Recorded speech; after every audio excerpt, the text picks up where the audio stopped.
did, you guys know Dr. Joe Elliott? Dr. Joe Show. I did a podcast with him too. He has a little podcast. Oh, yeah? We want to sit forward. Whatever. You let me know where you want. Yeah, a little bit forward. You could pull it. I'm cool wherever. Oh, just so you can be heard better. Yeah. Oh, it's not I just realized it's not a shock mount. Yeah, we gotta make sure you're heard loud and clear. You might want to scoot forward a little bit.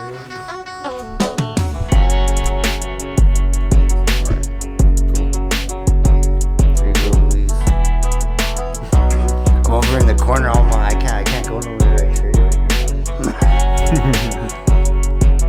That gaffing tape. We have to tape everything down.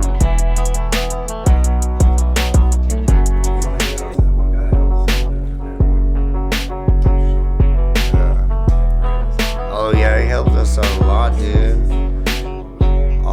So the sound engineer from Paradise Casino, like was straight up troubleshooting some things, and he came through and like got some knowledge, bro. Like some gems, you know. Very humble dude.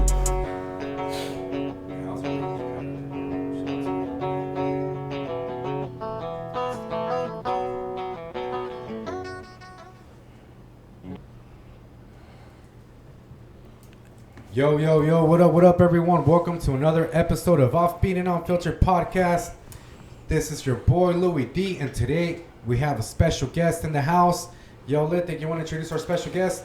My brother, my mentor, and regenerative and sustainable farming, David Marchuk right here.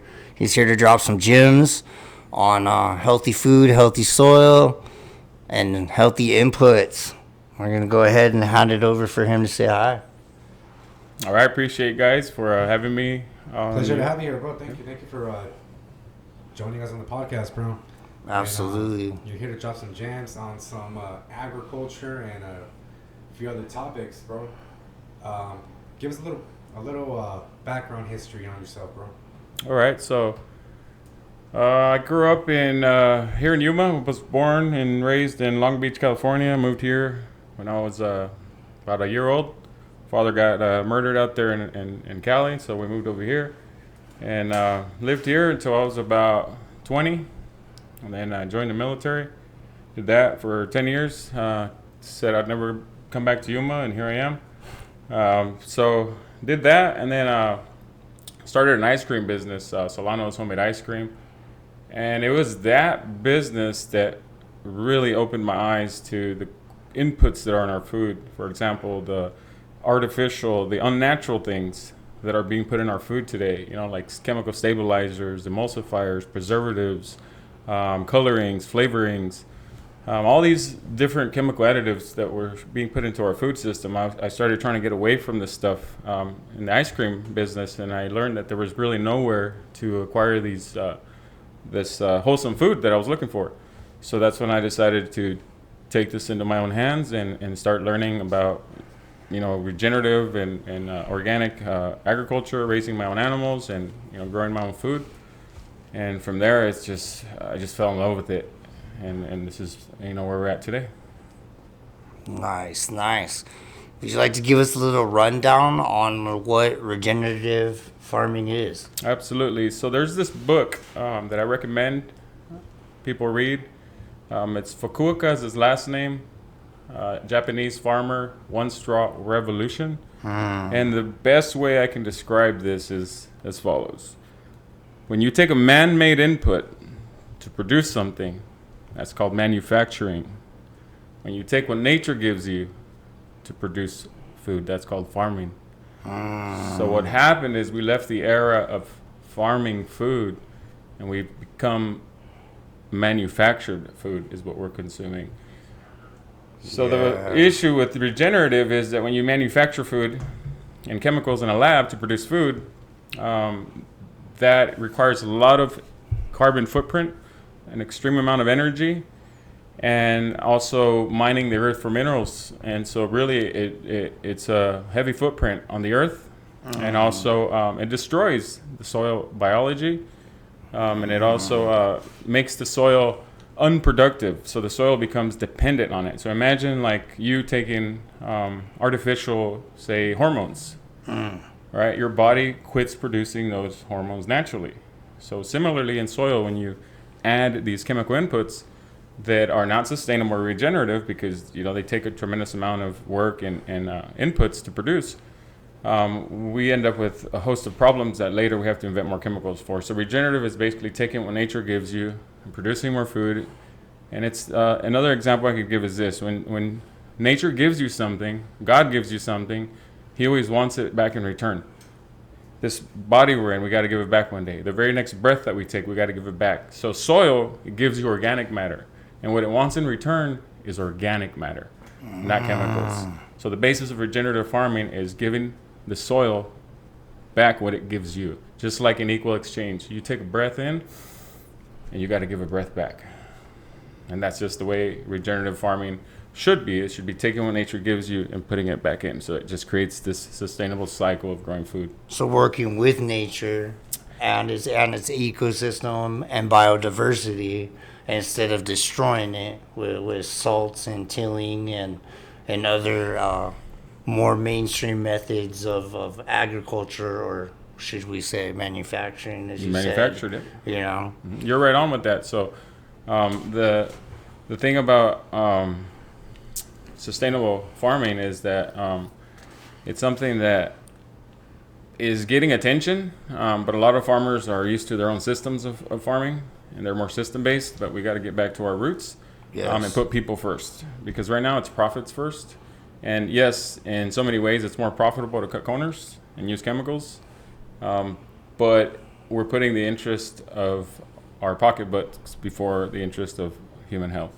And in the process of that, we're arresting succession or healing and maturity of the very soil that's our food source, right? Absolutely. Kind of touch base on what succession is and what that really means. Absolutely. So soil has the ability to there's enough nutrients, and I learned this, and I'm going to give a shout out to Dr. Elaine Ingham, who recently passed away, for the Soil Food Web. And, man. Yeah, this is where I learned the morphology, taxonomy, how to incubate microorganisms, how to identify them under a microscope, how to culture them, and then how to apply them into our agricultural systems, right? So one thing we learned is that weeds is a big problem here, especially in the way we farm. Yes. And a lot of these weeds are noxious weeds. They're really thorny and very difficult to eradicate, and they become resistant to these chemicals. And so what we discovered is that these weeds are growing because the soil is constantly disturbed, and we're adding chemicals, and therefore it leaves the soil in its earliest succession. So the soil is very immature, and the soil grows plants because it's trying to mature itself. And what that really means is that the soil becomes bacteria dominated. Okay, when the soil is bacteria dominated, you grow plants that love nitrogen. So you have two forms of nitrogen, nitrate and ammonia. So bacteria in the early succession produce a lot of nitrogen, Correct. which feeds the weeds. It's like a fast fix for the weeds. Almost considered to in comparison to how our bodies scar, right? Absolutely. When it's damaging, trying to repair itself and regenerate. Like those nasty goat heads, those nasty weeds, is the earth trying to repair itself, like us having a scab. That's right. And so by us not letting the soil heal, we're actually we're basically replanting all these weed seeds, and then we're keeping the soil in its early succession. And this, if you plant a tree in our agricultural systems right now, a fruit tree, you have to continuously add these chemical inputs. The soil microbes do not have they don't have the support that they need. In fact, they might not even be there in the right numbers to cycle the nutrients that are bound up in the soil. This is what I learned when I started the Master Gardener program, because I teach classes for the U of A, the Master Gardener program for the composting, is that one of the classes, one of the professors mentioned that the reason we have to add fertilizer is because there's no nutrients in our soil. Okay, but that's contrary to what I learned in Dr. Elaine's Ingham School. She said every soil on earth has enough nutrients to grow any crop on earth. What's missing is the biology to unlock it. The biodiversity. The biodiversity. So speaking of the succession, going back to that, if you want a tree to grow, like say if you go to an island, you go to Mexico, you go to Honduras, you go to Puerto Rico, you go to all these different islands, or tropical places. How do mangoes just grow wildly? How do these trees just grow and nobody's adding any fertilizer to it?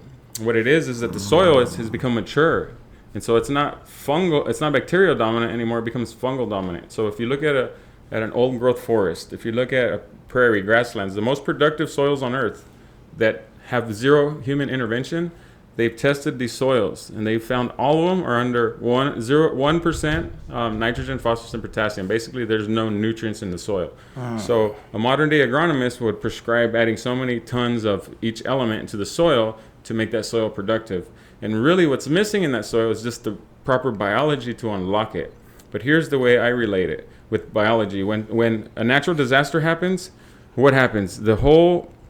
Who are the people who show up naturally or on their own? The looters, the thieves, the opportunists, right? The Red Cross, National Guard, FEMA. These have to be organized in and deployed in. Well, similarly, soil's the same way. When we create a disaster in the soil by tillage or adding chemical inputs, what happens is the good guys rarely show up on their own. We got to organize them and deploy them in, just like the National Guard, the reserves, the Red Cross, FEMA, and the bad guys. Those are the ones that show up in numbers to cause all the issues. Correct. So the good guys got to work as a team synergistically, right? Like they work together to create that biodiversity and mature soil that we're looking for. I have a quick question real quick about soil. Yep. So how does healthy soil affect the food that we eat? Oh, that's a great question. So yeah, the reason why we have so many issues, I'm going to preface that question by saying this. They did a recent study on the Amish community. Okay, they said the reason why the autism rates are so much higher today is because we have better diagnosing tools. Well, they did a study on the Amish community, and they found no autism in their children. But they don't farm the way we do. I worked for a local company that it's a local wheat company. It's out there by Durham wheat. Do they grow? You know? It's out there by Welton. Okay. I won't say the name, but it's a big company here in town and all that. And I was paying attention to the wheat they had right there, and they were like, okay, so this is like organic wheat, this is like some other type of wheat, and this comes from this type of soil, that type of soil. So going back to the healthy soil, how does that affect the food that we eat? So that's where I gave that example of the Amish community because something that's so prevalent today in children is autism, right? And we say it's just something that you have, and the root of that is soil. There's for example, glyphosate is an herbicide that we use in soil. Okay, it's an herbicide to kill weeds, but it's also patented as an antibiotic. Right. So the word biotic means life. So we're applying anti-life to the soil. Okay, and so there's no life in the soil. And when you're eating food, why are you eating it? So that it can give you life. So healthy soil creates sick people. Unhealthy soil creates sick people. Healthy soil creates healthy people. And then it becomes a perpetual cycle. Because when you're healthy, then all of a sudden you're motivated, you want to work, you're creative, you're productive, you're useful, and you don't consume so much. And then on the contrary, when you're sick, you're a consumer, you're tired, you're lazy, you're unmotivated, you're a consumer. So you're worth more. So the people who do this, they know exactly what they're doing. But they know that there's no money in us being healthy. So healthy soil, bottom line, equals healthy people. Like, I worked in agriculture before, out in the fields. I did the broccoli, beets, kale. That's about it, because the rest... Brassicas? Huh? The brassica families, yeah, that's brassica. Yeah. I did the lettuce, but shout out to lettuce. That's hard work. Yeah. That's hard work. But I did notice that at the coolers, well, we had to sanitize each time they made a change of product. Like, okay, so we're running organic, but all we did was just fucking wash down the machines and call it organic just because we sanitize the machine. It still came from the same field and everything, and we just washed down the machines and it called it organic, you know. Yeah, you just brought up a little side note. Hey, you want to do the breakdown on organic labeling? Yeah, Like so- to get away with organic labeling? So let's look at the words, the play on words. So unfortunately, marketing is it's easy to deceive and mislead people. You know, for example, the word natural. Okay, the word natural used to mean something. Now, the word natural has become unnatural itself because it's an umbrella for unnatural, for chemicals to be put in food under the umbrella natural. So organic has become something similar.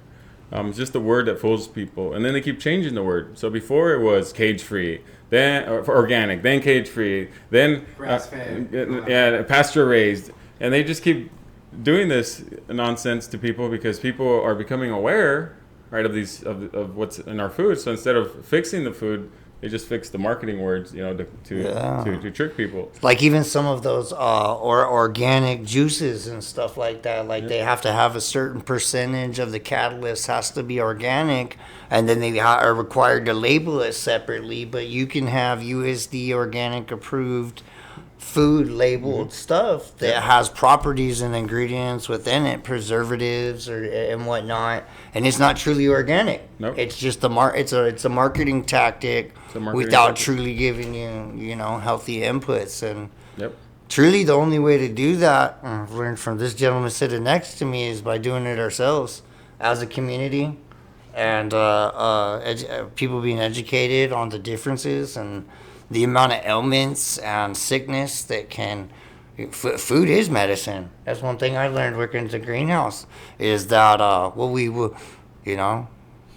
put in our bodies, if you put it in a plant and it makes it wither, why would you want to put it in you, type thing, and vice versa, because they they bring in the harmful carbon from the air. They put carbon in the ground, which is super important to that healthy healthy soil structure that you had mentioned too. That's right. And when we're constantly destroying that surface, we're never allowing that carbon to be brought back in a healthy manner. Everybody thinks of carbon dioxide, something harmful, right? And don't realize that we're removing some of the very things from the earth that were put there to remove that and keep us healthier. Carbon is the backbone of all life on Earth. So Yeah. every living creature on Earth needs a carbon chain to spring up to life. So by storing carbon in the soil, you're giving basically birth to life. You're giving the ability for life to take root, to grow, without us having to do anything, without human intervention. And the issue is just that we've become dependent on these chemical producers because it's profitable for them. Farmers are going bankrupt. Farmers are tapping out because they're not making any money anymore, and they're not farming anymore. They're manufacturing food. That's basically what it comes down to. And what you eat determines how you feel, and what you feel determines what you do, and it's a perpetuating cycle. Mm-hmm. Man, definitely. Going back to,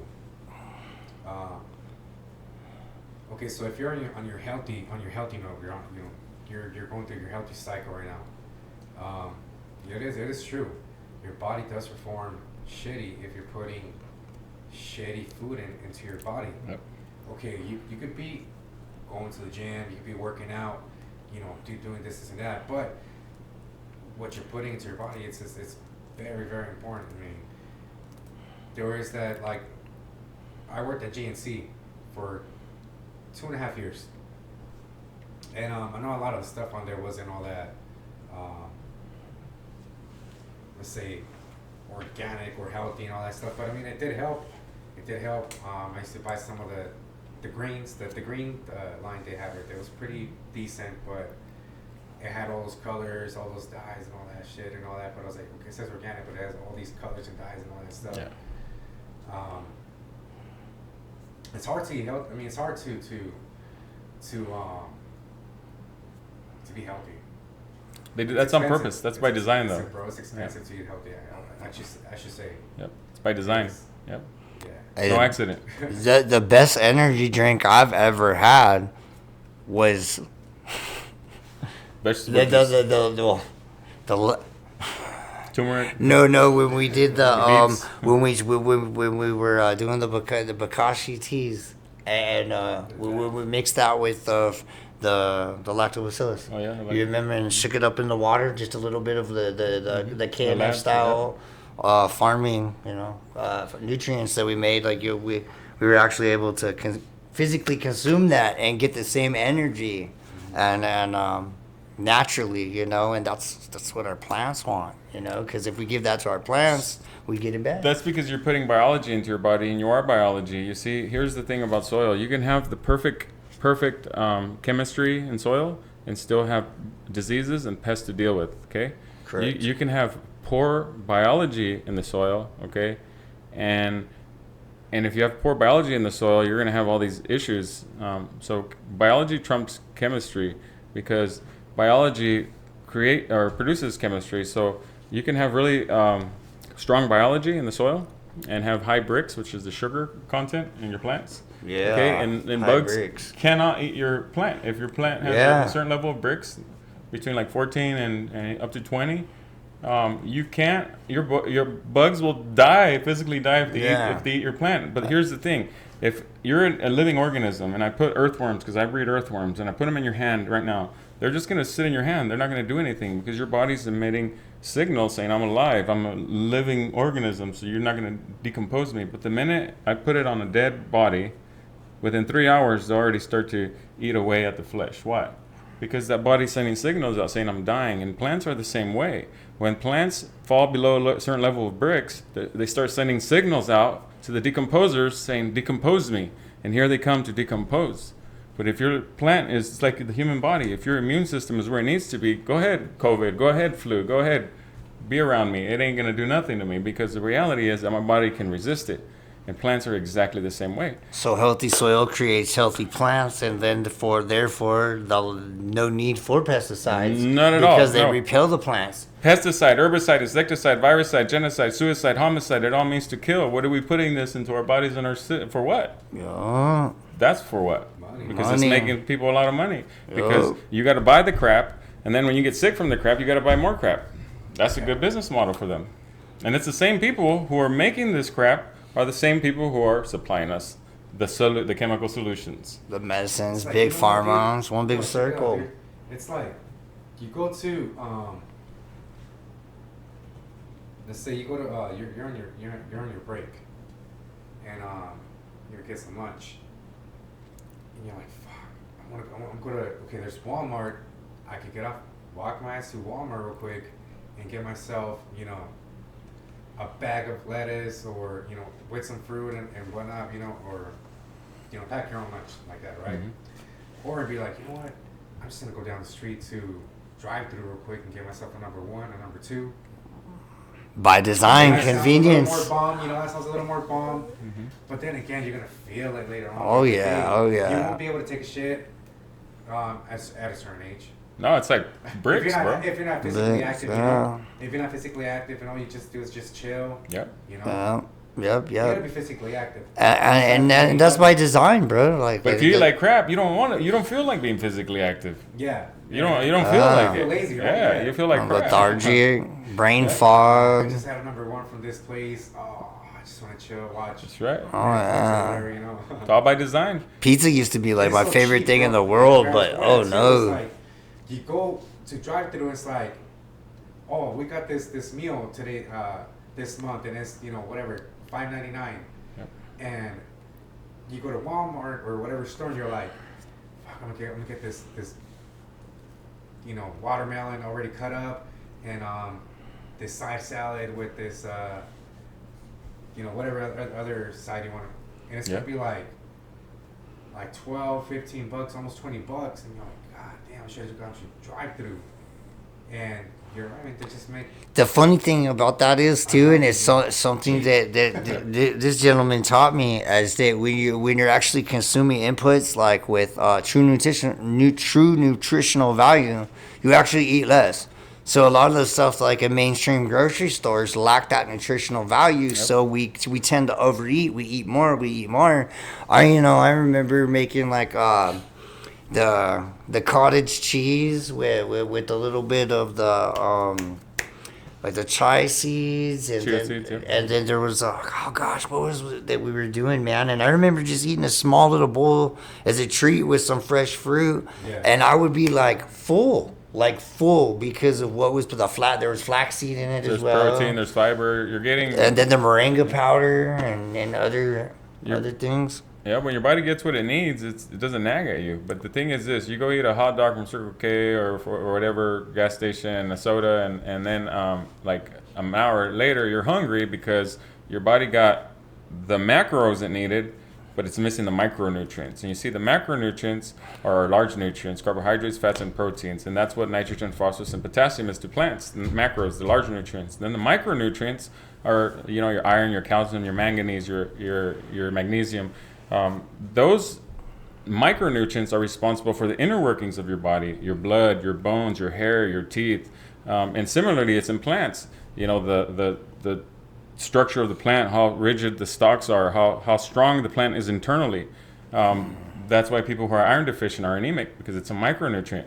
And you get that through a lot of raw foods. Your macros, we can get them through, like chicken, turkey, beef, milk, whatever, those proteins, eggs, fish.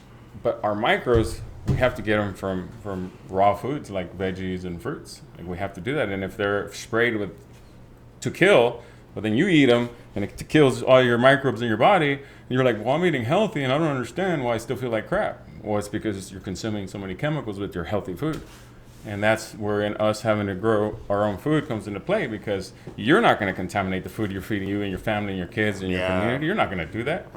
You're not going to do that because you know better. And so that's why we have to take it in our own hands. And I'm working with local people here to strengthen our local food infrastructure. Let's go. And that's one thing we're working on, is a community-supported agriculture, where I'm working with local producers, local farms that I know are organic, because a lot of them actually get soil for me, and I consult with them. And so we're going to set something up in the community. It's called the Community Supported Agriculture, where people can buy in like a month in advance. Let's and then every go. week you get a box of food, whether it be eggs, whether it be chicken, turkey, beef, fruits, veggies, whatever we're growing here in Yuma. Yes. For the local community. So the poultry, vegetables, everything, balanced Because nutrition. microbes are indigenous like people are, okay? If you take a microbe, food that was grown in Alaska, the microbe is not indigenous to here. So It's not acclimated. it doesn't work. There you go. Yeah. You have to eat foods that are full of lactic acid bacteria, lactobacillus, microorganisms that are beneficial to us in the food, and then it goes into our bodies. And then that's what makes us strong, well, and healthy. So touching on that, the compost, the soils, with the fact that they are made here, they are acclimated.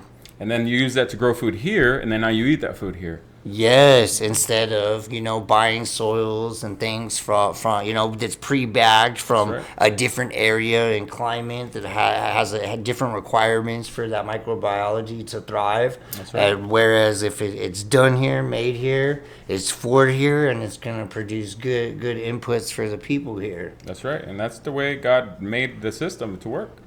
And when we take food, like I refuse to buy fruit when it's from Ecuador, from Honduras, I don't buy that fruit. It's not only is it garbage, most of it tastes like crap. Yo, and it has this coating, right? Yeah, They exactly. put this Yeah. coating Yeah. on bananas, bro, Yeah. right? And apples and all that shit, right? Apples, Yeah. avocados, cucumbers, and it's a fungicide. What is that shit, bro? A fungicide. It's a fungicide. So what it is so it lasts longer, because usually bacteria and fungi will start to decompose. So when you leave an apple on the counter and it starts to rot, that's bacteria and fungi decomposing it. And so what they do is they put this wax coating on it so that it Preserves it. Preserves It's it. like a preservative. But here's the thing: the faster it rots, the faster it is for your body, because your body's a composting machine. And when you're putting food in your body that doesn't break down, guess what your body does? It stores it. It doesn't do anything with it. It just stores it and stores it and stores it and stores it. And so you're basically accumulating food instead of utilizing it as energy, because your body has no clue what to do with it. It's not bioavailable, right? You want to touch base on what bioavailable is? Bioavailability is basically your body's ability to the biology makes nutrients available by cycling the nutrients, right? The bacteria. There's 10 times more bacteria in your gut than there's cells in your entire body. Yup. Okay? So just think about that for one moment. If the bacteria causes shots in the body, okay, and you're putting something in your body that kills bacteria because we're trying to kill it in the soil, and it goes into your body, what do you think it's going to do to your gut? I mean, the gut-brain axis, okay? They call this the forgotten organ, your gut, because it communicates with the brain. And that's why I started, with the whole autism thing earlier, because that's why children are dealing with autism, because it's a nutrient cycling. The bioavailability of the nutrients, even if they're eating food that has those nutrients, the fact that those microbes are getting destroyed and disturbed in the gut doesn't make that nutrient bioavailable so that your body can use it. It basically blocks So it. chemical farming doesn't just arrest succession with soil. Chemical it farming stunts us. Exactly. It harms us. Imagine a guy on anabolic steroids. Okay, he looks strong. He looks healthy. He looks buff. But give him 20 years on that garbage, and then what happens? Stroke, aneurysm, heart attack. Yep. It's the exact same thing we see here in these orchards. Okay, citrus orchards, after 20 years, they eradicate them because they get fungal diseases because they're all basically on steroids. And I actually researched this. There's trees, there's citrus trees, there's mango trees in the world, okay, in Hawaii and India that are over 200 years old and they're still productive. And here in Yuma, they say 20 years is their max life. Wow. Well, yeah, of course. If I pump myself full of steroids, I'm probably going to check out in 20 years, yeah. You're functioning off of chemicals. Like, you can only run so long on that. But the appearance is, oh, look at this guy. He's so strong. But he's rotting on the inside. Yeah. And that's exactly what modern day agriculture is. Just like that. The food looks healthy. It looks big and plump. But it's dead on the inside. So to the people that kind of they see these huge food trucks going by, they see just this huge agricultural industry and business and think that's, it just is what it is. That's the way it is. How important is it for every how beneficial for every person that does have a garden is it to the community and to our nature, our environment, climate change, all of that, correct? In the most basic terms, life and death. That's how crucial it is. But, benefits would be carbon footprint, the miles. Think of the trucks. How many trucks show up to Walmart every day, show up to Sprouts, show up to Fry's, show up to all our grocery stores every single day? Now multiply that by how many thousand stores there are in the country, okay? So the carbon footprint right there alone, all right? There's one advantage. The next advantage is local food, local security. If something happens with our global trade, which we see is very possible, okay, we can sustain ourselves. We can feed ourselves. The other benefit is health. We'll all be healthy because we're eating the food that's coming out of the ground that we're growing for ourselves and for our family. It's so rewarding to grow your own food. I mean, honestly, It's foundational. Before a child even learns how to make money, they should learn how to produce their own food, because you're going to work to make money for what? So you can buy your own food. Yeah. So foundationally, the first thing we should teach our children, and we do this, we're ESA approved for homeschool kids, to teach them about the farm life, to teach them about soil, to teach them about microbes, to teach them about crops. Because really, I had a gentleman tell me one time, this isn't for me, because I was talking to him about all this, and I go, do you like to eat? And he goes, yeah. I go, well, then this is for you, man. I go, we all are connected to food in the way that if externally we're all different, but internally we're all the same. If you eat like crap, you're gonna get sick. Why is heart disease the number one killer in America? Why is metabolic syndrome, diabetes, wiping more people out than most drugs combined? Gastrointestinal disease, kidney renal failure, pulmonary failure. The list goes on and on. That's right. And it's all from our food. Well, and then they just give you more chemicals to get better. They treat symptoms that are made by the same individuals. Lose weight and you're all fucked up. Well, see, that's the problem. Is you were talking about vitamins earlier. Okay, vitamins. You have vitamins that have natural nutrients and synthetic, and then they're bound up by something like titanium dioxide, which is a heavy metal. Okay, where in human history have humans extracted nutrients from a pill that's bound up by heavy metals? Like where? Nowhere in human history have we extracted nutrients to our body for that. And I used to take those, and I would pee bright orange. Bright orange, Oh, yeah. yeah. And Yeah. now I Down can. in a gallon, even if you're down Yeah. in a gallon of water. Bro, hey, so like I would Kidney do overload. a cold press beet juice. Where that recipe you gave me was better than pre-workout back when I was like really on it, man. Like, Because that's where the body evolved to extract nutrients from those foods. and at first, you know what? Like it cleans you out, bro. But like it's a cardiovascular dilator. It gets you going. I remember coming into the greenhouse, like I wouldn't even strain out the fiber. I was like, it'll just help clear me out, dude. Like just drinking. And being so amped out and focused, man, and it got me away from a lot of like the mental health pharmaceuticals and stuff like that. Like he was right there as some of the inputs I monitored and changed and knowledge I gained through just the knowledge of soil and our inputs was able to accomplish things that doctors were like, you're always gonna be sick. This is always gonna be an issue, and it's a lie. It's a lie. And back to like every small garden counts because it takes a community, and the more people willing to educate themselves can be part of the solution for us all, right? Absolutely. And Now, where do we get educated, David? Well, here's the thing, man, is we live in the age of information. So now our education and knowledge is not the problem right now. The problem is motivation to execute on the knowledge. And why is that? I mean, this kind of wraps it all around. Why is it that we have so much information, so much ability to learn basically anything? You could literally get equivalent to a PhD just listening to audiobooks in your car every day. I mean, my God, the information is there. Okay. I'm sorry. Sorry, I just I get pumped up about this. I had to get him wound up right before I was like, let's get him. No, go for it. He's like, go. Go for it. Go ahead, no, my bad. Keep going, bro. No, it's all good. Go for it. You turned me into a movie. It was a dope ass movie documentary. That 3-part series, Groundswell. Oh, I haven't checked it out, but yeah. Yeah.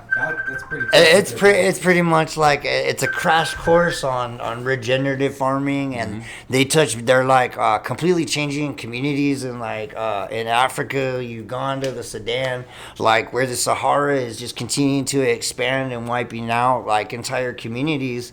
They're using animals and plants together to create biodiversity and thriving villages and communities, and they're eating better than we are here. Amen to that. You know what I mean? And so, like, they're turning desert into tropical food-producing environments that, like us with, like, first world problems. Where's my charger at? These people are, like, living in extreme joy with less luxury because of the inputs they're putting in their body. Well, get and this. making a difference. We're in the Sonoran Desert, okay? And the wettest desert in the world, the Guinness Book of World Records, okay?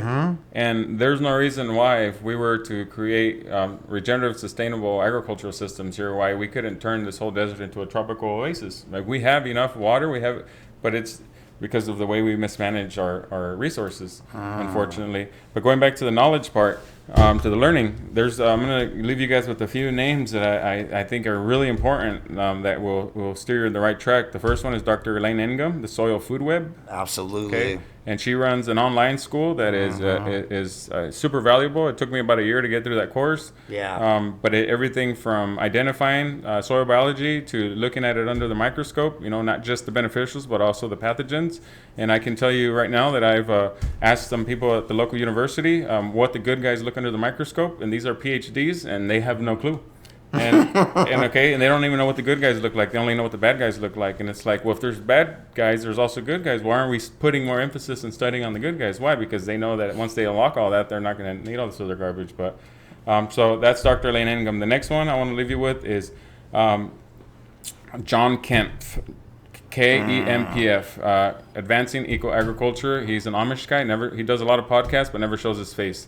But that guy is a wealth of knowledge. I mean, you want to talk about a smart dude when it comes to agriculture? That's the man. I think I've learned more from him than most PhDs that I've studied under.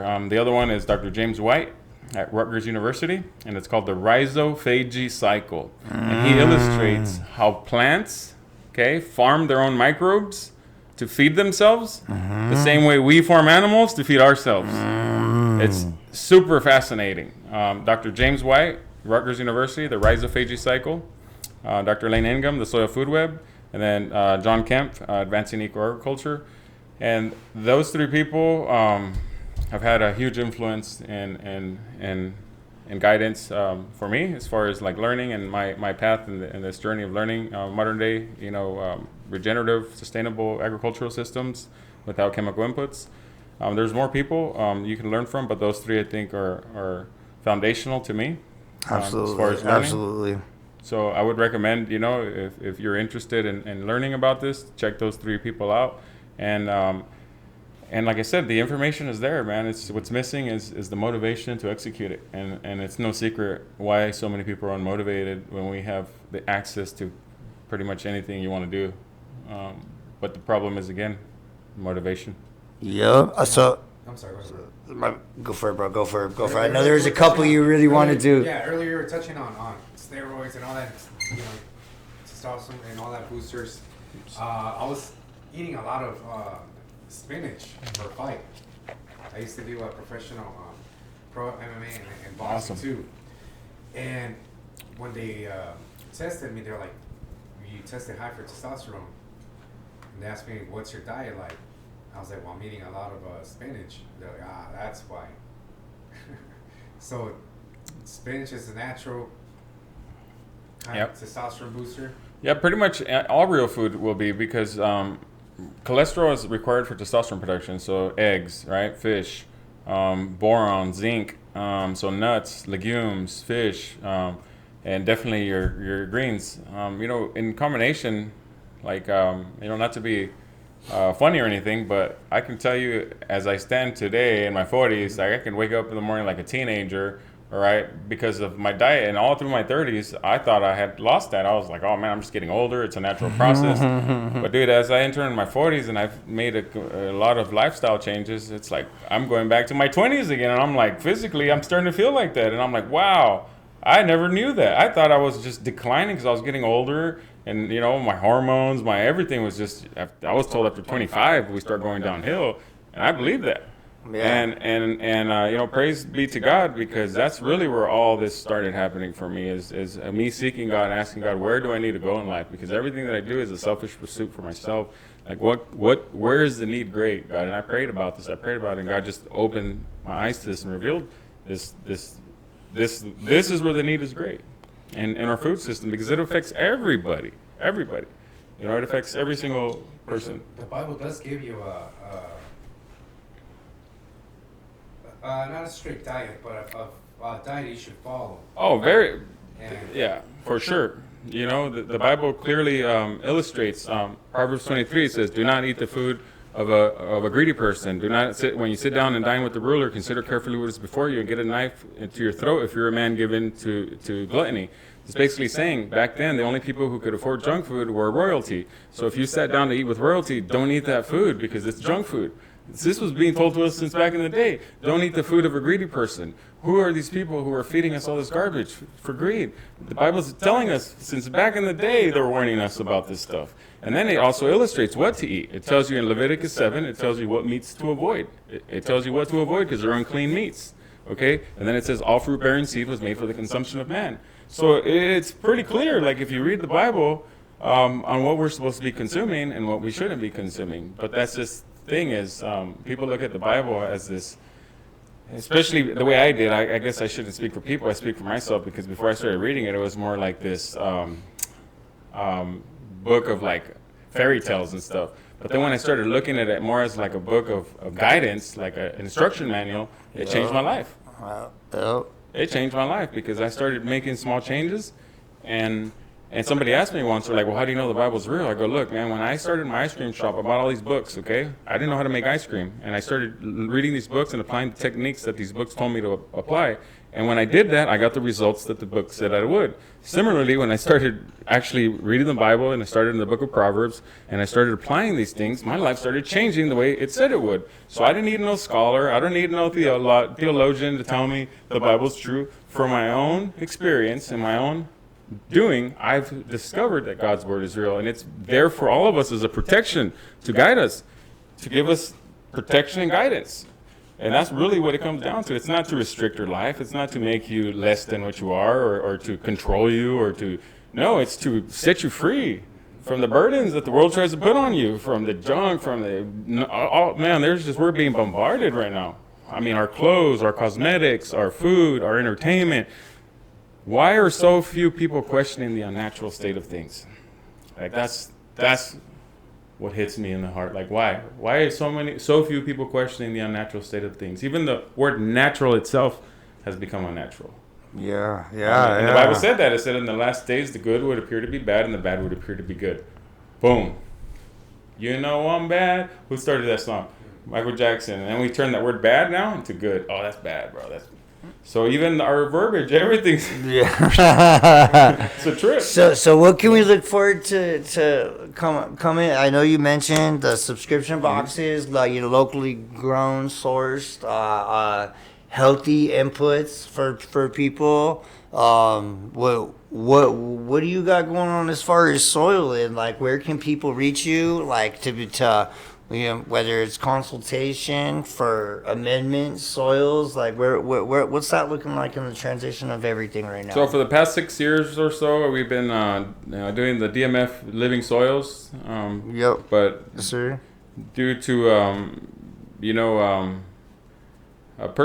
basically it was just a bad marriage, you could call it. It was a bad partnership because I had dedicated my whole life to it, and I had.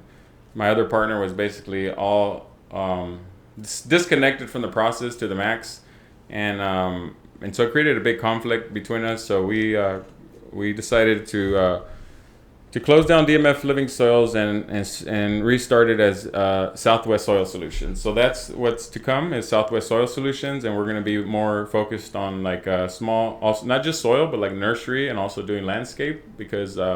One thing from customers that we sell soil to and plants and trees is we've had several customers who do not want their landscapers doing their work. They asked us to do it because they said every time you guys come, everything just grows and beautiful. These landscapers come, they always kill some plant or tree, always, or damage the irrigation. They always do something and just hide it. They don't say anything. And you guys actually, that's because we focus on the health of the plants. We want you to succeed. We're not just there to mow your grass and trim your trees and leave. We're trying to help you be productive with your garden, with your fruit trees, with whatever it is you're to provide those solutions for the community. Southwest Soil Solutions. Exactly. It's right in the name. Mission statement in the name. We're in the Southwest, focused on soil and the solutions for them. So. And one thing I would really like to do, because this is scratching the surface right now with what we're doing, is put more emphasis on the education, on doing shows like this, talking to people. I think that's really going to be the emphasis with us, because I see where the need is great is education, especially with farmers around here. They just don't know. They've acquired a second or third generation system of doing things, of applying these chemicals. It's become just a tradition. It's exactly what's done. It's That's not right. even that it's being intentionally harming. It's just the way things have been done. Because I love farmers. I have nothing against any farmer here, especially anyone who farms with chemicals. I take my hats off to them because, like you said earlier, it's hard work, no matter what you're farming. Yeah. And they're all trying to make a living. So to me, it's mad respect, and that's why I'm doing what I'm doing, because I'm for the farmer. I want to see the farmer win again. I want the farmer to be profitable again. Granted, the people who are getting rich right now are the chemical and machine people, but all the farmers are going broke. Why? Because they're not applying these regenerative systems anymore. They're not using biology to their advantage. It's like, I got to buy something before planting. I got to buy something at planting. I got to buy something once it sprouts. I got to buy something else when it's growing. I got to buy something before I harvest it. I got to buy. My God, it's like, well, where's any money left over for you when you get... Exactly. And the selling point when that was all happening was being able to project your harvest, which was the manufacturing aspect of it, of that transition. Yeah. Now let's talk some real hard truth. What does our future look like? Like a lot of people really don't realize how bad the farmers are struggling, and what that solution really is creating healthy soil. Like, what is our realistically, like, there's projections, statistics out there that people don't really want to address, but would you like to touch on that? Yeah, a number that really alarms me is that about 70% of our world's topsoil, or naturally productive soil, has been eradicated. So that leaves us with what, 30% of our topsoil on Earth that was productive has been eradicated. So basically, if we lose that, our food security is in the hands of these chemical people, and so it's crucial that we do this, because there is not going to be a future for us. There isn't going to be. Our future generations, we already see, I mean, the health crisis in our children. Just diabetes alone used to be called type 2 diabetes or adult onset diabetes. Now it's type 2 because children are getting it.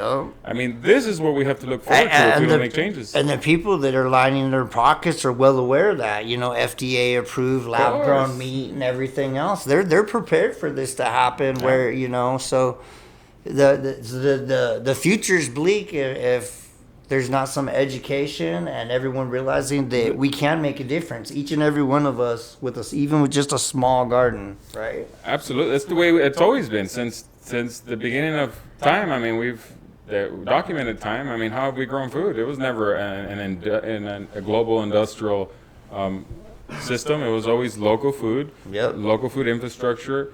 Tribes, communities, villages. Yes, you know, people village based. Exactly, it takes a village of people to raise a family, you know, or raise a kid. Where did that saying come from? You know, like, it takes a village, man. It takes community. It does, and so that's why I don't like the word self-sufficient. So let's try to get rid of that word, because people go, I just want to be self-sufficient. I just want to be self.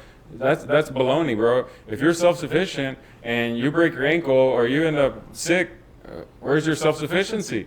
Oh, yeah, like after my back surgery, thank God for my wife, bro, because I couldn't even wipe, you know? And a lot of people say that. I want to be self-sufficient. No, it takes a team. It's a community. And that's something that we actually even touched on, totally, you know, with Cavi and music last week, is that regardless of what you're doing, it takes a team. It takes a community.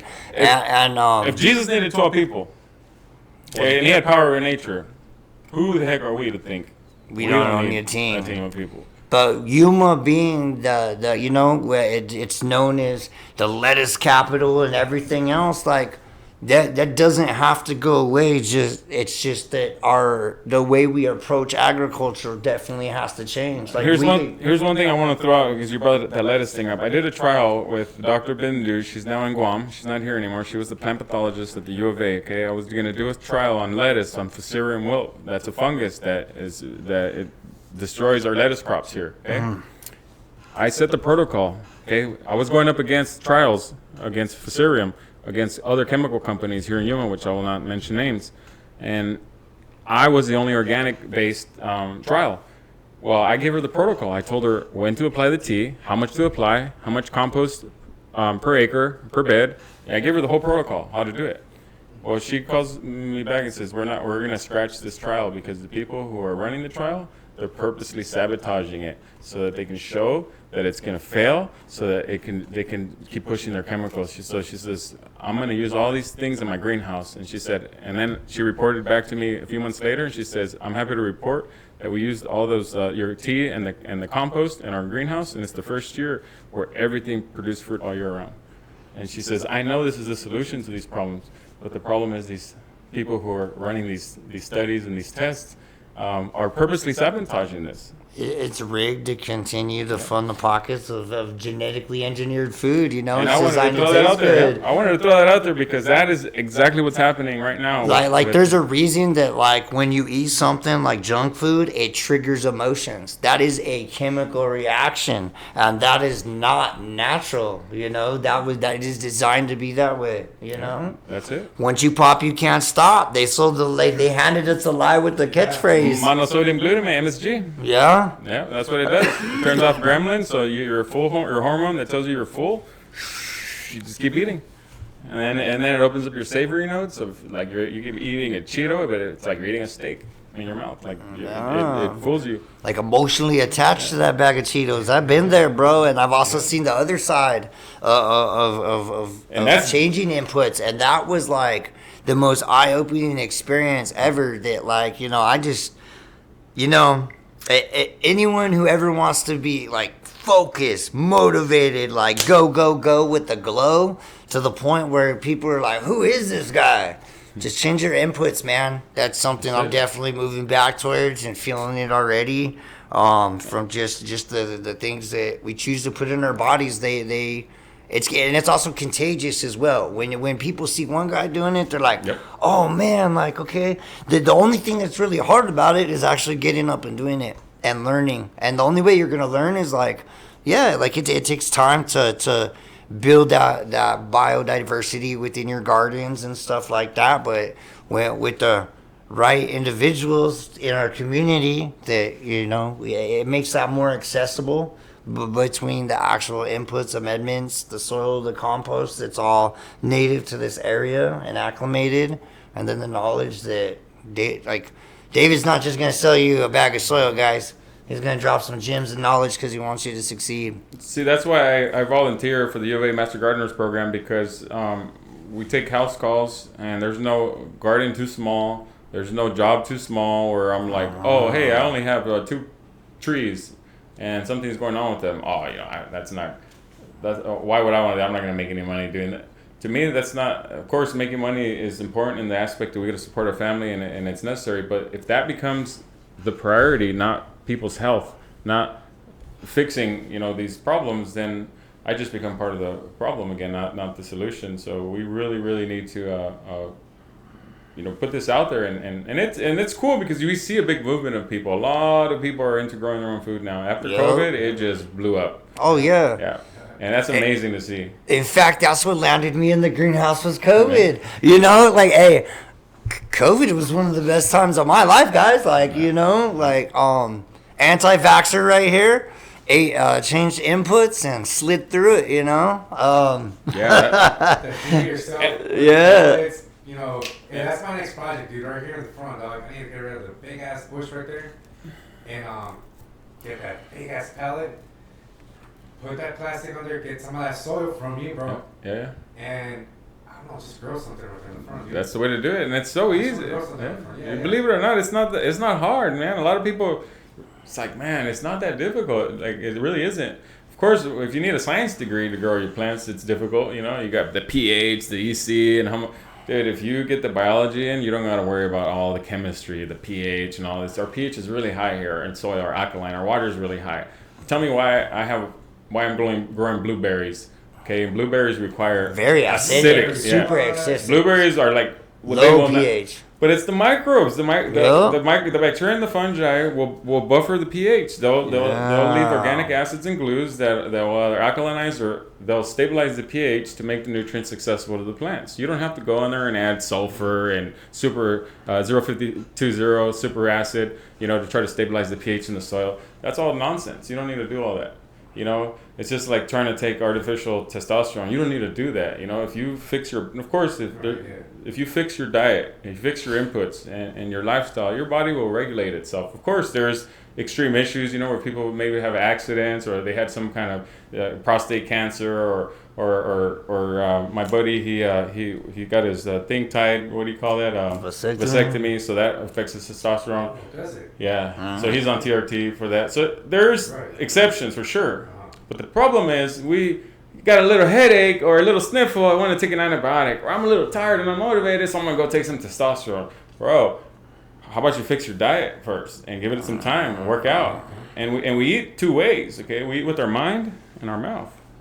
And if we can get a grip on those 2 things, it's amazing what the human body could do. It's amazing. The body is an amazing piece of machine that God made. And the issue is this: if you have a high-performance machine, a high-performance computer, and then you're just doing this with the keyboard, what do you think it's going to do? Yeah. It's going to be all kinds of error codes. And it ain't gonna work right. But if you hit the right keys and you do the right things, it works for you. It serves you. Similarly, your body's the same way. If you just do whatever, watch whatever, eat whatever, then your body's just error codes all over the place. And you're like, oh, crap, I need to take some medication. Nah, man, you need to get it right with yourself. That's just a Band-Aid that masks the problem until a later date that adds more illness. Instead of just switching it up. So. And that's a big problem because I got family. I talked to my family about this. I got an uncle who has high blood pressure, and I tried to talk to him about this, and he's like, "Oh no, as long as I take my medicine, I can eat whatever I want." I go, "No." Oh, that's oh man, that's a horrible way to look at things. I've been guilty of being there too. But that's what they feed us, bro.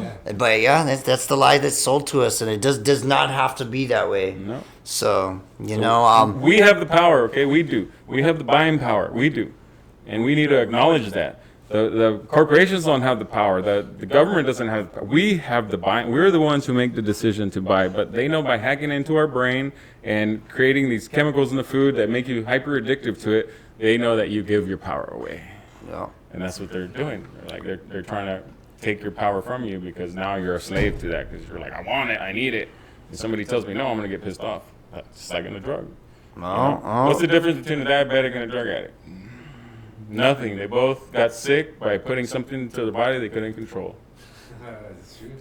Very true. But a diabetic, oh, poor you. Let's help you. Let's give you medicine. And then a person come off drugs. Let's label you. Let's call your name. No, for why? It ain't no different, man. Well, yeah, like not so much. I mean, we've already had you at the limit, so I know you're a busy guy, and we got you squeezed in. But definitely, food is medicine. Scratch the surface on this, bro. Barely. And since we did this, is what I would like to do because this can get really deep. Is maybe stick to one or two topics, okay? So this way I could really get into it, and then that way it's just more because right now we jumped around a lot, which is cool because introduction kind of thing. But I think there's so much to unpack here. Oh, absolutely. That I mean it's incredible, man. It is, and once you could talk for an hour about mycelia. Yeah, just exactly. You know what I mean? So it's like we were just trying to crash course everybody on the movement and what's going on, and an hour definitely is not enough time to unpack that. So we will, I'm sure, we'll have you back, bro. Most definitely, because this is important, man. This is. It really is life or death. It really is. It hands down, it is, and this is the future of our generation. If we don't take action now, our future generations won't have one. They won't have a future. Yeah. And even the smartest people on Earth, are saying this stuff. Yep. That's why we're trying to go to Mars, go to the moon, and put our industry over there. Why? Because the worst industries are destroying our planet, and we know we are. And we got to rise up and do something about it. I mean, granted, it's like this Earth, okay, and this body, a lot of people will be like, oh, well, the Earth isn't sick. It's just another phase. I go, look.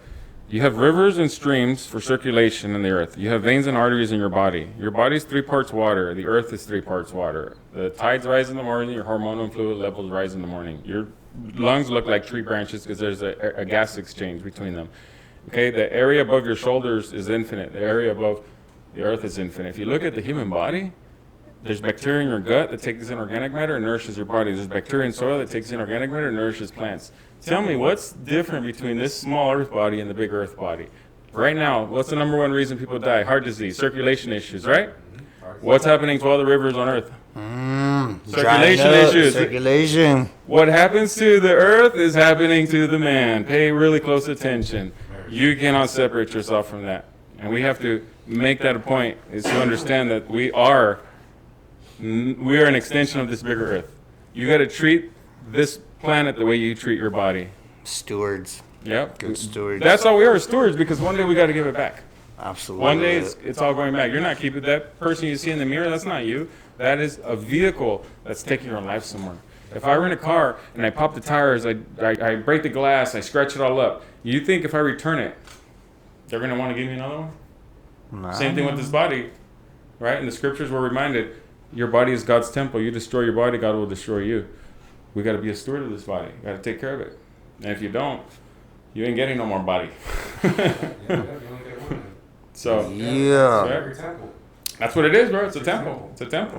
100%. Yeah. So. I know I've done most of the talking. Forgive me. Forgive me, brother. Forgive me. No, it was good, but hold on, real quick. I want to give you the closing floor, bro. One of our top followers, Eric, Oh, yeah, definitely, Eric. Yeah. Yo, what up, Eric? Definitely What's up, Eric?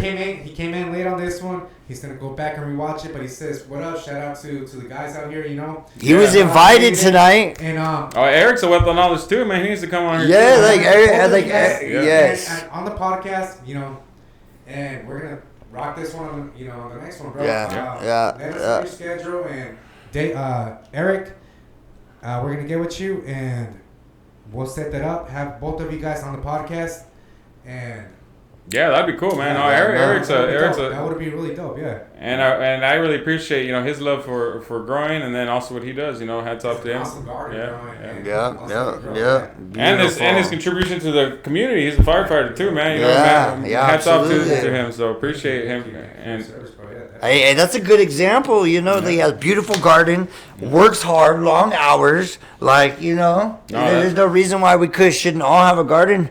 Shout out to Tiffany Twist too. Yep. She said, "Gotta share some of those recipes for sure. We're gonna talk about some healthy recipes soon." absolutely, For sure, even how to culture your own Cool. microbes. Yes. For sure. Oh yeah, like this was a crash course, guys. Crammed so much, like decades and decades of knowledge. This is Offbeat and Unfiltered Podcast. So that was the offbeat part. Sorry, man. We like to be here and there. We just get too excited sometimes. Yeah. And yes, on the next one, bro, we will stick strictly to Specific topics. Specifics. Yeah. Like 2 at a time, I think is Yes, enough definitely. because we can merge them together and really get deep into them. Yeah. Because then one topic will lead to another one, then to another. Before you know it, I'm just I just got too excited, bro. I did too, bro. I want to hear about this. I want to hear about that. And yeah, it was awesome, bro. See, But I'm the same way though. But so that's why I say goodbye 20 times and we're still talking. Like that's the cool thing about it, though. Yeah. I appreciate it, guys. So thank you very much for coming, David. Hey, appreciate it, bro. Thank you. Yeah. Thank you, bro. Thank you, brother, for letting me know. Yeah. Absolutely, it's a blessing. A blessing to Appreciate you have you guys. out here, man. Part of the movement. Yeah. Yeah, bro. Thank you. And we'll set that up, Eric. All right, we'll get a hold of you, bro. And that was Offbeat and Unfiltered Podcast on a Thursday night. Thank you guys for joining us. Thank you for the comments. Thank you for the likes, the shares. All right. Make sure you guys grow your greens, eat your greens. Don't be constipated. All right. Stay active. This was Offbeat and Unfiltered Podcast on a Thursday night. So allow and take a shower. Brown Power. Peace. Yeah.